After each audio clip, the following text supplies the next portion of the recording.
settled in on your first night. I actually worked in that office before you. I'm finishing up my last week now, as a matter of fact, so I know it can be a bit overwhelming, but I'm here to tell you there's nothing to worry about. You'll be fine. So let's just focus on getting you through your first week, okay? Let's see. First, there's an introductory greeting from the company that I'm supposed to read. It's kind of a legal thing, you know. Welcome to Freddy Fazbear's Pizza, a magical place for kids and grown-ups alike, where fantasy and fun come to life.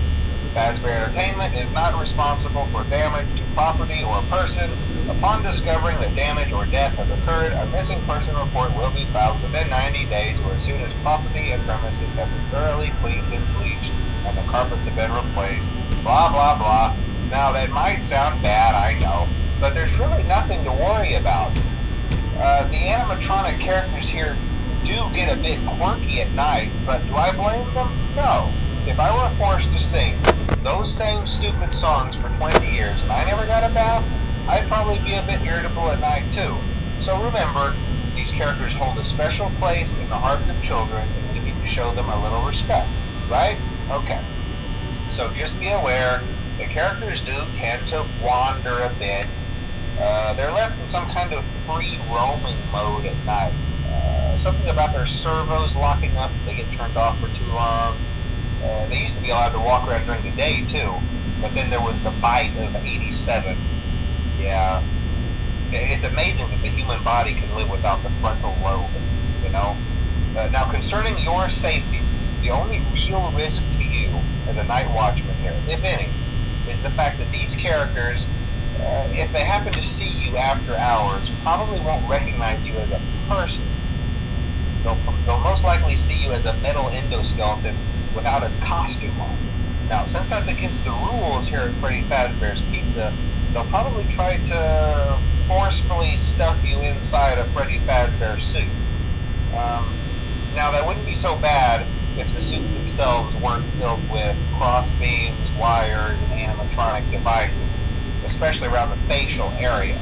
So you can imagine how having your head forcefully pressed inside one of those could cause a bit of discomfort and death.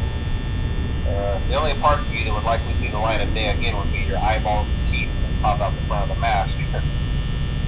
Yeah, they don't tell you these things when you sign up. But hey, first station of the breeze. I'll chat with you tomorrow. Check those cameras and remember to close the doors only if absolutely necessary. Gotta conserve power. Alright, good night.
too. Congrats. I won't talk quite as long this time since Freddy and his friends tend to become more active as the week progresses. It might be a good idea to peek at those cameras while I talk, just to make sure everyone's in their proper place, you know. Interestingly enough, Freddy himself doesn't come off stage very often. I've heard he becomes a lot more active in the dark, though, so hey, I guess that's one more reason not to run out of power, right? I also want to emphasize the importance of using your door lights. There are blind spots in your camera view, and those blind spots happen to be right outside your doors. So if you can't find something or someone on your cameras, be sure to check the door light. You might only have a few seconds to react. Not that you would be in any danger, of course. I'm not implying that. Also, check on the curtain in Pirate's Cove from time to time. The character in there seems unique in that he becomes more active if the cameras remain off for long periods of time. I guess he doesn't like being watched. I don't know. Anyway, I'm sure you have everything under control. Talk to you soon.